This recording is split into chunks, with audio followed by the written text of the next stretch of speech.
제23장 연습 문제를 같이 풀어보도록 하겠습니다. 1번 국제금융위기에 관한 다음 물음에 답하시오. 외채위기, 외환위기, 은행위기의 정의는 무엇인가? 이 세 위기는 서로 어떤 관련성을 갖는가? 여기 적어진 내용을 같이 한번 읽어볼까요? 금융위기는 은행이나 외환시장과 같은 금융 시스템이 원활하게 작동하지 않는 위기 상황을 말한다. 그래서 외채 위기는 debt crisis죠. 어떤 국가가 약속한 기한 내에 외채의 원금과 이자를 갚을 수 없어서 국가 파산을 선언한 상황을 우리가 외채위기라고 그러고, 외환위기는 중앙은행의 외환 보유액이 부족하고 또 그 결과 환율이 급등하는 상황을 말한다. 그래서 환율이 급등하기 때문에 외환위기는 우리가 환율위기라고도 하고, 외환이 부족하다는 점에서 currency crisis, 통화위기라고도 한다. 그리고 은행위기는 banking crisis, 은행 시스템이 불안정해지거나 은행이 파산하여 금융중개 기능이 어려워진 상황을 말하고 있습니다. 이 세 위기는 서로 어떤 관련성을 갖고 있는가?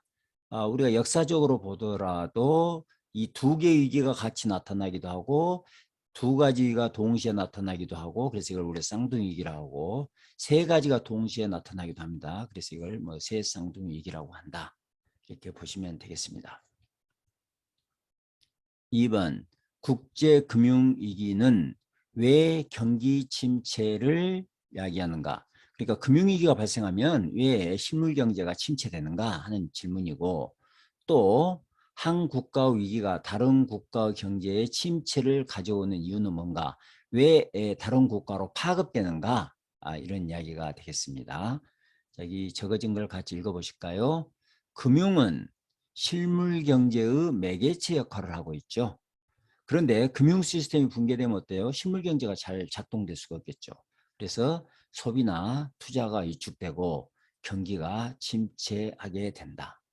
그리고 금융 시장이 지금은 세계적으로 통합이 되어 있으니까 한 국가의 자본은, 우리가 자본 투자를 할 때 우리나라만 하는 게 아니라 중국도 미국도 하듯이, 미국도 마찬가지고요. 중국도 마찬가지고, 자국에만 머무르지 않고 국제 금융 시장으로 흘러 들어간다. 그래서 한 국가가 위기에 빠지면 이 위기가 다른 국가로 확산되면서 주변 국가도 어려움을 겪게 됩니다.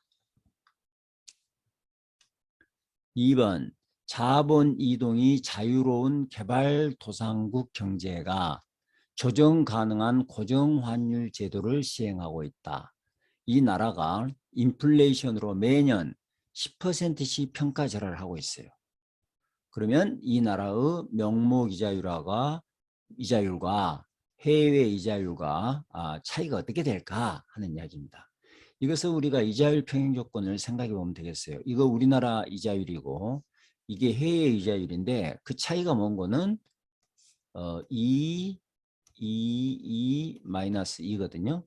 이게 예상 환율 상승률이죠. 이게 2는 현지 환율이고 2는 expected exchange rate이니까 예상 환율이니까, 이것은 예상 환율의 상승률이라고 할 수 있겠습니다. 그런데 이 문제에서 인플레이션으로 매년 10%씩 평가절하를 한다고요.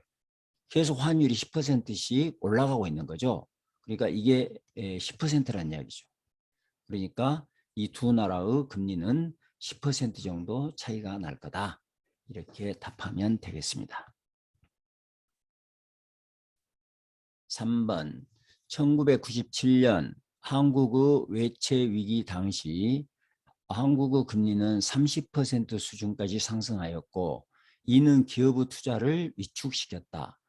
투자 수요 감소는 경상수지를 개선하여 부족한 외환을 확보하는 요인이 되었지만 당시 고금리 정책에 대한 비판이 많았다. 그 이유는 무엇인가? 당시 고금리 정책을 실시한 이유는 뭔고는 금리를 높여서 외국 자본을 유치 또는 뭐 유치하지 않더라도 외국 자본이 밖으로 유출되지 못하도록 않도록 이렇게 하기 위해서 고금리 정책을 쓴 거죠. 근데 외환위기를 맞이한 한국으로서는 외자 유치가 당시 무엇보다도 시급했기 때문에 그렇다는 것이죠. 그러나 당시 고금리는 기업의 당시 기업들은 부채 부담이 굉장히 컸는데 이 금리가 높아지니까 이 기업의 이자 상환 부담이 엄청나게 늘어난 거죠. 그래서 기업의 도산 요인이 되었고 또 이제 금리가 높으니까 불황에서도 투자를 위축시키게 되는 거죠. 그래서 경기 침체가 장기화되어 한국 경제의 회복과 성장에 걸림돌이 됐다. 그래서 당시 고금리 정책이 적절하지 않았다 하는 비판이 있습니다. 4번 외환위기와 관련된 다음 물음에 답하라. 1980년 중남미 외채 위기와 1997년 동아시아 외환위기는 어떤 점에서 차이가 있는가? 답을 볼까요? 1980년대 남미의 외채 위기는 중남미 국가들의 정부 지출과 경제개발 자금을 외채로 충당하면서 외채가 너무 많았고 그 다음에 재정 적자가 누적되어 외채 상환이 어려워져서 위기가 발생했다.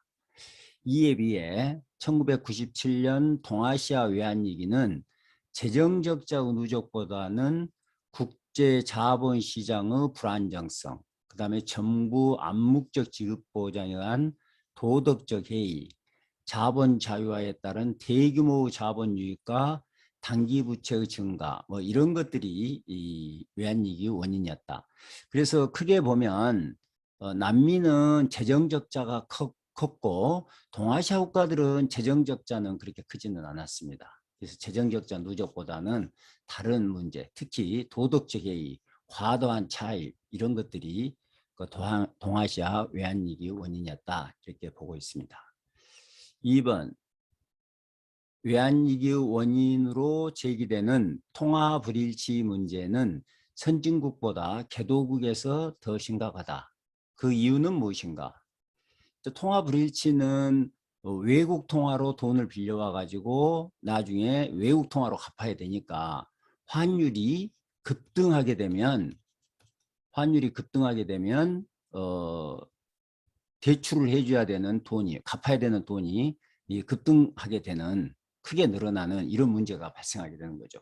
근데 선진국은 대개 자국 화폐로 대출을 하니까 차입을 하니까 그 환율 변화에 의한 영향을 받지 않지만 개도국 경우에는 다른 국가의 통화로 차입을 하게 되니까 환율이 급등했을 때 문제가 발생하게 되는 거다. 이렇게 보면 되겠습니다.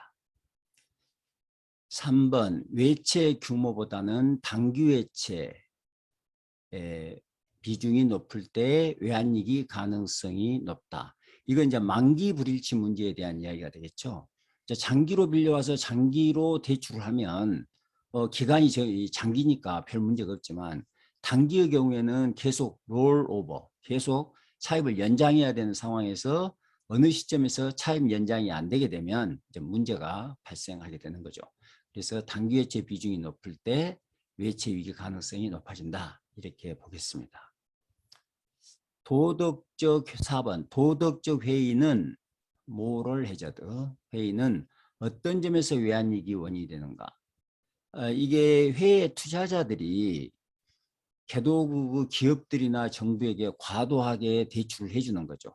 결국에는 정부가 돈을 갚을 거라고 생각을 해서 이제 이게 과잉 대출하게 되는 거죠. 이게 이제 도덕제의가 되겠고, 그 다음에 차입을 한 국내 금융기관이나 기업들도 외국 낮은 금리로 도입한 자금을 효율적인 기업보다는 정부 관료 친인척들에게 대출해 줌으로써 효율적으로 자금 관리를 하지 않은 거죠. 이것도 도덕적 회의. 이것들이 결합해서 개도국 외환위기를 발생시키게 된다.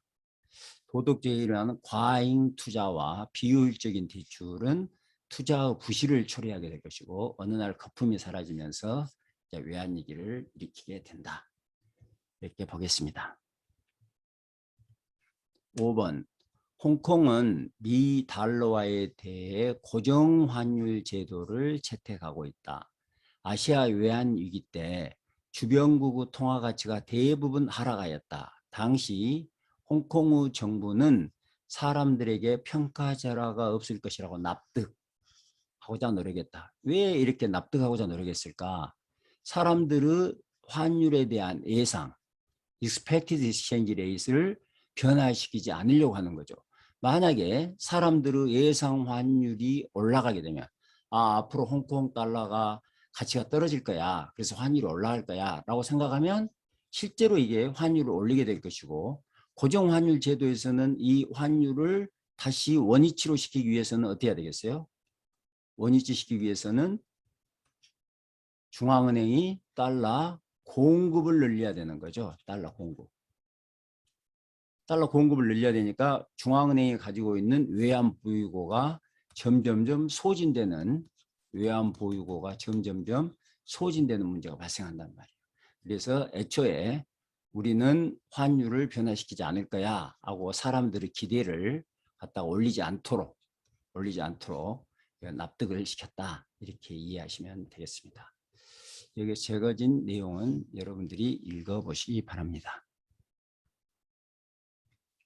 6번 아시아 외환위기 이전 환율 변화를 억제하던 아시아 국가들이 외환위기 이후 대부분 자유변동 환율 제도로 전환하였다. 그 이유는 무엇인가? 고정환율 제도에서는 환율을 고정시키기 위해서 문제가 발생하게 되는 거죠. 그래서 자유변동 환율 제도면 그 국가의 상황에 따라서 환율이 자유롭게 변동하면서 국제수지 불균형을 조정해 준다는 거죠. 그래서 외환위기 가능성이 낮아진다 이렇게 보고 있습니다. 자, 여기 적어진 내용을 간단히 읽어볼까요? 자국의 환율 상승이 불가피한 상황임에도 불구하고 환율을 고정시키면 자국 화폐가 강세가 되어 수출 경쟁력이 낮아지고 경상수지가 악화되어 외환위기가 경상수지가 악화되니까 달러가 부족하게 되는 거죠. 그러면서 외환위기가 발생하게 된다. 한국의 경우 외환위기 이전에 950원 고정환율 제도는 아니었지만 환율을 고정시키려는 노력이 있었던 거죠. 이런 것이 환율 이후에 외환위기 이후에 환율이 1,300원까지 올라갔단 말이에요. 그렇다면 그 이전에 환율이 이것이 균형 환율이라고 보기 어려운 거 아니냐. 이게 균형 환율인데 1,300이 균형 환율인데 950원 했다면 수출 경쟁력이 지나치게 낮아지게 되는 그런 문제가 발생하게 되는 거죠. 외환위기 이전 환율이 지나치게 낮은 수준에서 유지되었고 이것이 위기의 원인이었음을 말해준다. 따라서 이후 적정 수준에서 환율이 변동하도록 변동 환율 제도로 전환하였다. 1997년 우리나라 외환위기의 원인은 무엇인가? 그리고 외환위기를 사전에 방지하기 위한 방안은 무엇인가? 한국 외환위기 원인으로는 거시경제 정책의 실패보다는 금융과 기업의 구조적 취약성이 강조가 되고 있습니다. 구체적으로는 기업들이 과잉 투자를 하기 위해서 과다 차입을 했고 빚이 많은 거죠. 그 다음에 장기 회채보다는 단기 회채 비중이 급속도로 증가했고, 그 다음에 당시 우리나라 경제 운영 시스템이 선진화되지 못한 거죠. 어떤 취약성이 있었습니다. 이런 것들이 외환위기 원인이었다 이렇게 보고 있습니다. 금융 시스템을 적절히 관리 감독할 수 있는 경험과 능력이 부족한 상태에서 너무 빠르고 신속하게 금융시장을 개방한 것이 외환위기 발생의 원인으로 작용하였다. 따라서 외환위기 예방을 위해서는 금융 개방보다는 빠르게 금융을 개방할 게 아니라 먼저 내부적인 금융 시스템 안정화가 선행돼야 함을 시사하고 있다. 그러니까 당시 우리나라 금융 시스템이 후진적이었다. 이런 간단히 이야기하면 그런 뜻이 되겠습니다. 즉 금융시장 개방과 해외 자본 관리에 보다 신중하였다면 외환위기 발생을 어느 정도 사전에 예방할 수 있었을 것이다. 자, 당시 1997년에 비해서 지금 현재 우리나라 금융 시스템은 굉장히 선진화되고 건전하고 잘 관리되고 있다. 이렇게 봐야 될 것 같습니다. 8번 1997년 우리나라 외환위기 발생의 직접적 원인 중 하나는 외국 투자자들의 급속스러운 달러 인출을 충분히 대주지 못한 한국은행의 외환보유고 부족 때문으로 알려져 있다. 외환보유고 부족은 외국 투자자들에게 환율 인상에 대한 기대를 낳았다. 이에 대한 IMF 제한 조치와 한국 경제 회복 과정에 대한 다음 질문에 DDAA 곡선을 이용해 답하라. 우리나라 외환보유고 부족이 알려지면서 외국 투자자들의 원화에 대한 불신이 일어나게 되었고, 다른 한편으로는 국내 대출 기회가 막히면서 국내 투자자들에게 향후 경제에 대한 회의적 전망이 팽배하였다. 이러한 충격이 국내 경제에 미치는 효과를 DDAA 곡선의 균형을 이용하여 설명하라. 외국 투자자들의 원화에 대한 불신, 이것은 예상 환율이 올라갈 거다. 올라가는 것을 나타내고, 회의적 전망은 앞으로 경제가 나빠질 거다 하니까 투자 감소, 수출 감소 이런 것을 나타내겠습니다. 그래서 원화에 대한 불신으로 예상 환율이 올라가면 이것은 AA 곡선을 위로 이동시키게 될 거고, 이 실물 경제에 대한 회의적 전망은 DD 곡선을 좌측으로 이동시키게 되겠습니다. 그래서 그림을 여기다 그려볼까요? 이렇게 여기다가 조금 복잡하지만 그려보면 DD AA, 이게 AA고 이게 DD고, 예상 환율의 상승은 AA 곡선을 우측으로 위로 이동시키게 될 거고, 이렇게. 그 다음에 실물 경제에 대한 회의적 전망은 DD 곡선을 왼쪽으로 이렇게 이동시키게 되겠습니다. 그래서 여기가 초기 균형점이고 여기를 1번이라고 그럴까요? 그리고 이후 균형점이 2번이 되겠습니다. 그래서 이제 당시에 이 현상은 어떤 결과를 초래하게 되는 거는 환율을 올리고, 이제 그림상으로서는 Y가 불확실하게 되게 됩니다만은 회의적 전망이 커져서 경제가 소득이 크게 하락했다, 이렇게 보시면 되겠습니다. 2번 환율 인상과 이자율 인상을 제시한 IMF 제안은 일본의 균형에 어떤 변화를 가져오는가? 이제 환율이 인상되니까 경상수지가 개선되는 거죠. 자, 2번은 환율이 올라갔어요. 그러다 보니까 이게 경상수지를 개선시키고, 경상수지가 개선되니까 DD 곡선이 우측으로 이동하게 될 것이고, 또 이자율을 올리니까 달러가 유입되면서, 이론적으로요, 이론을 지금 이야기하고 있습니다. 달러가 유입되면서 이것이 AA 곡선을 아래로 이동시키게 될 거다. 그래서 이게 지금 DD 곡선이죠. DD 곡선이 이쪽으로 이동하게 되고,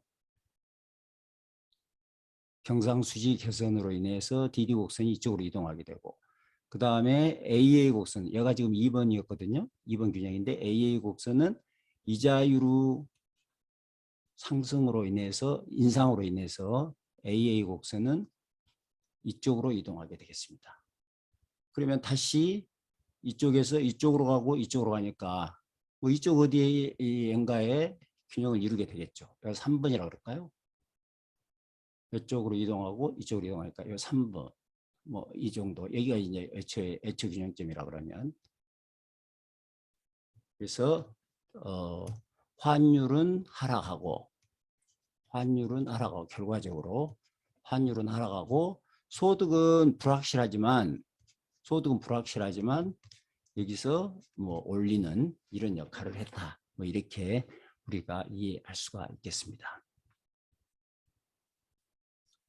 3번 환율 인상과 이자율 인상을 제시한 IMF 제안이 우리 경제에 미친 긍정적인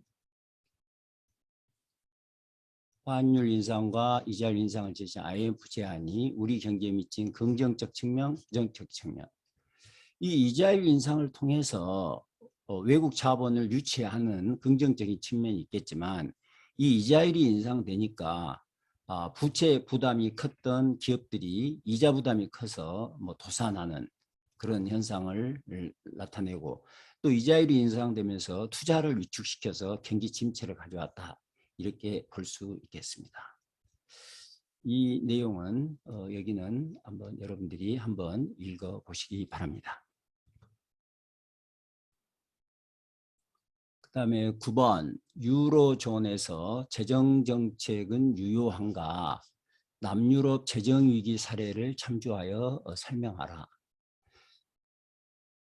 유로존 국가는 완벽한 고정환율 제도죠. 그래서 금융정책과 환율정책을 시용할 수 없다 이거예요.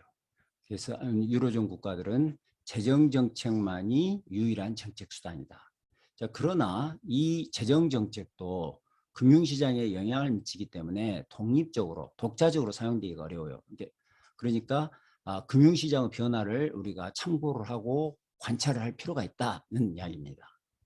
재정정책이 생산 증가와 일자리 창출에 성공하지 못하면 재정적자 폭만 증가하게 되고 재정적자로 재정위기는 국채이자율을 높여서 금융부분을 취약하게 된다. 재정지출을 늘렸는데 그것이 경제성장을 가져와서 세수를 늘려야지 다시 균형이 이루어지는데 그러지 못하면 재정적자만 커지게 된다 이거예요. 세수는 늘지 않고 경제성장이 이루어지지 못하면. 그래서 이런 재정 확대는 재정 부실로 이어지고 금융위기로 이어지고 그래서 재정정책의 자유로운 사용은 제약을 받을 수밖에 없다. 그러니까 유로존 완벽한 고정환율 제도에서는 지금 금융정책, 환율정책 수수했기 때문에 재정정책만이 유효한데 이 재정정책도 제약을 받을 수밖에 없다는 이야기를 하고 있습니다. 자, 이상으로 연습 문제 풀이를 모두 마치도록 하겠습니다.